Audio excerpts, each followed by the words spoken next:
Hello everyone, আসসালামু আলাইকুম। কেমন আছেন সবাই? আশা করি সবাই ভালো আছেন। এই তো আমরা চলে যাচ্ছি মুক্ত মঞ্চের মেলাতে। বলেছিলাম না, রাজশাহীতে 12টা মাসে 13টা মেলা লেগেই থাকে, পারলে আরও বেশি হয়। এখানে মুক্ত মঞ্চে প্রত্যেক বছর 1 মাস ব্যাপী মেলা হয়। সেই মেলা এইবারও শুরু হয়ে গেছে। মেলার মনে হয় 2-3টা দিন চলেও গেছে। আমি এতদিনে আমার হুঁশ ছিল না, কিন্তু আজকে যখনই শুনেছি তখনই আমি মেলায় যাওয়ার জন্য রোদসির বাবার সাথে খুব বায়না করেছিলাম। আর রাত্রে 9টা বাজে আমাদেরকে এই যে মেলায় নিয়ে আসছে। আর মুক্তমঞ্চ জায়গাটা কিন্তু খুবই সুন্দর। এমনিতেও মেলা ছাড়া কিন্তু একদম মানুষের জমজমাট হইহুল্লোড়ে মেতেই থাকে। এমনিতেই মেলা মেলা মনে হয়, তার মধ্যে মুক্তমঞ্চ জায়গাটাতে সবসময় মেলা হয়। এই যে রোদসি দৌড়ে এখন ধপাস করে পড়ে গেছে টাইলসের উপরে। এই যে মেলাটার মধ্যে আমরা চলে যাচ্ছি। এখানে মেলার মধ্যে যাওয়ার জন্য আবার সামনেই কিছু দোকান বসেছে মেলার বাইরে। আর মেলাতে যাওয়ার জন্য আবার টিকিট লাগে, আর এগুলো দেখতে কোনো টিকিটের প্রয়োজন হয় না। এখানে শুধুমাত্র খাবার দাবার আর বাচ্চাদের খেলনা টেলনার দোকান। এই যে ঈদ আনন্দ ও পণ্য মেলা, ঈদের আনন্দ চলে গেছে কিন্তু মেলার আনন্দ আর যায়নি।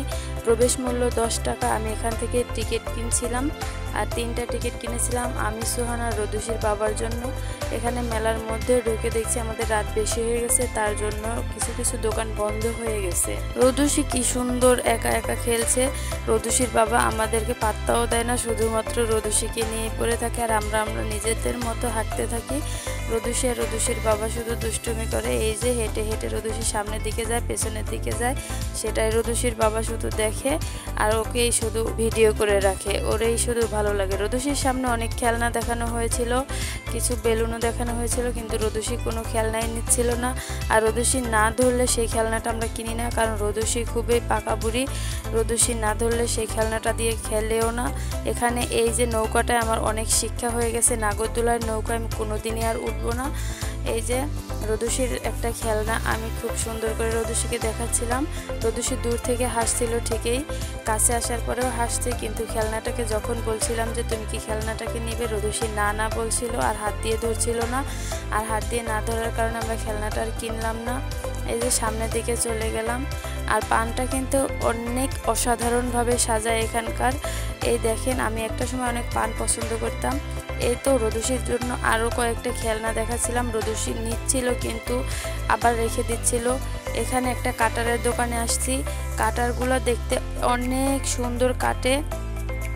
এই যে ভাইয়া কেটে কেটে দেখাচ্ছে, আর আমি কি সুন্দর আনন্দ নিয়ে দেখছিলাম খুব সহজে কিভাবে ঘরের গৃহিণীরা কাজ করতে পারবে, খুব তাড়াতাড়ি কাটাকাটি করতে পারবে।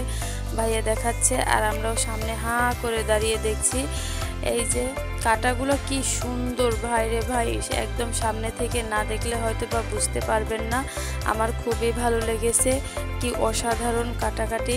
এই যে কি সুন্দর মিনিটের মধ্যে পেঁয়াজ দিয়ে একটা ফুলও বানিয়ে ফেলবে। এই যে দেখেন ফুল হয়েও গেছে। আমার অনেক ভালো লেগেছিল কাটারগুলো। একসাথে 6টা কাটার থাকে।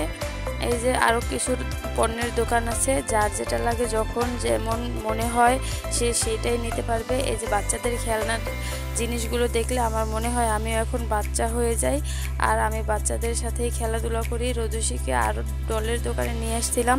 রোদসি কোনো কিছুই ধরছিল না, এই পুতুলটা ধরছিল। এটা কি একটা ডগ, কিন্তু একটু পরে আবার রেখে দিছে, কারণ ও না নিলে তো আর নিব না। সেটা ও খেলেও না, ধরেও না, আর ভয় পায় বাসায় নিলে, আর ধরতেও দেয় না। এই যে এই সেট বা মালাগুলো শুধুমাত্র মাটি দিয়ে তৈরি, খুবই ভালো লাগে। আমি এখানে একটা নাকফুল চেঞ্জ করে দেখছিলাম, কিন্তু ভালো লাগছিল না আমাকে। এই যে ট্রেন দেখছেন, এটা দেখে রোদসি একটু ভয়ও পেয়ে গেছিল। রোদসিকে বাইরে রেখে আমরা দুষ্টুমি করছিলাম। অবশেষে মেলা থেকে বের হয়ে আমরা কিছু হালকা খাওয়া দাওয়া করে নিচ্ছিলাম। রোদসি শুধু হাঁটু হাঁটু করে বেড়াচ্ছে। রোদসি এখন নতুন পা পেয়েছে, হাঁটতে খুবই পছন্দ করে। আমরা এখন চলে যাচ্ছি। সবাই আমার পেজটিকে লাইক দিবেন, ফলো দিবেন, আর যারা আমার ভিডিও দেখেন এখনও ফলো দেননি তারা ফলো দিয়ে দিবেন। সবাই ভালো থাকবেন। পরবর্তী ভিডিওর জন্য অবশ্যই অপেক্ষা করবেন। আল্লাহ হাফেজ।